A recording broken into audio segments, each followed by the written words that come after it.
আসসালামু আলাইকুম। আজকে আমি মধ্যবিত্ত ছোট পরিবারের কিছু করুণ সত্যের কথা বলবো। সেই সত্যটা হচ্ছে, মধ্যবিত্ত পরিবারে দের যখন বাচ্চা হয় একক ছোট পরিবারের, তখন এটা একদম চিরন্তন সত্য, এটা মানতেই হবে। জানি না, কিছু ব্যতিক্রম থাকতে পারে, কিন্তু আমার হাজব্যান্ড আমাকে রান্না করে দেয় মাঝে মাঝে।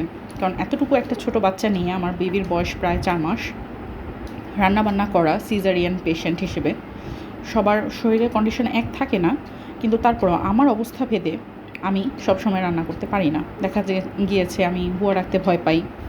তো আমি যদি সেক্ষেত্রে একটু ঘর ঝাড়ু দিয়ে ঘর মুছে দিই, সেদিন আমার পেটটা ব্যথা করে, কাপড় ধুলে পেটটা ব্যথা করে, সেদিন রান্নার দায়িত্বটা আমার হাজব্যান্ড নেয়। তো আজকে আমি দেখাবো, মাশাল্লাহ তাবারাকাল্লাহ, আমার হাজব্যান্ড আমার জন্য কী করেছে। মাছ ভাজি করেছে, এটা হচ্ছে জাটকা বলে, ছোট জাটকা, বা অনেকে বলে চাপিলা। আপনারা কোন জেলায় কি বলেন আমাকে কমেন্টে জানাবেন। তারপর দেখাই, মাশাআল্লাহ, সে প্রেশার কুকারে, যেহেতু আমরা মধ্যবিত্ত ছোট পরিবার, আমরা একসাথে অনেকগুলো একদম মুরগির মাংস রান্না করেছি, ফার্মের মুরগি।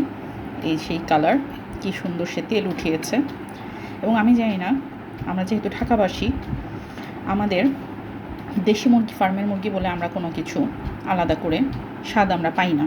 হয়তো বা এখানে থাকতে থাকতে, অথবা যার যার আর্থিক অবস্থা ভেদে আমাদের কাছে সব মুরগি একই রকম লাগে, শুধু মাংসের ডিফারেন্টটা ছাড়া।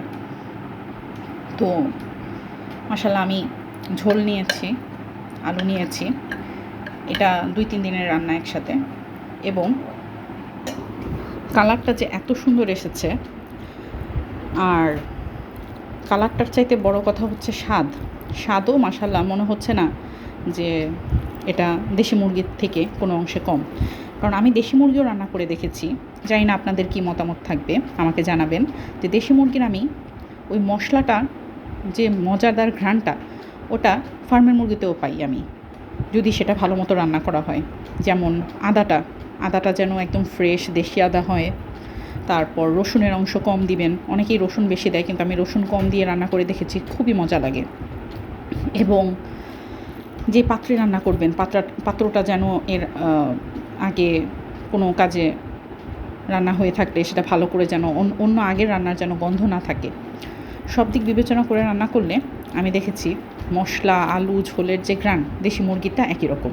তো আজকে এই পর্যন্তই। ও হ্যাঁ, আরেকটা বড় কথা হচ্ছে, আজকে সবজি রান্না করিনি। একদিন সবজি খেতে পারি, একদিন পারি না, যেহেতু আমরা ছোট পরিবার। সবজি কাটাটাও আমাদের কাছে অনেক ঝামেলাময়। আমার হাজব্যান্ড জব করে, তো আমাদের জন্য দোয়া করবেন। আজকে এ পর্যন্তই। অন্য দিন অন্য কোনো ভিডিও নিয়ে আসবো। আল্লাহ হাফেজ।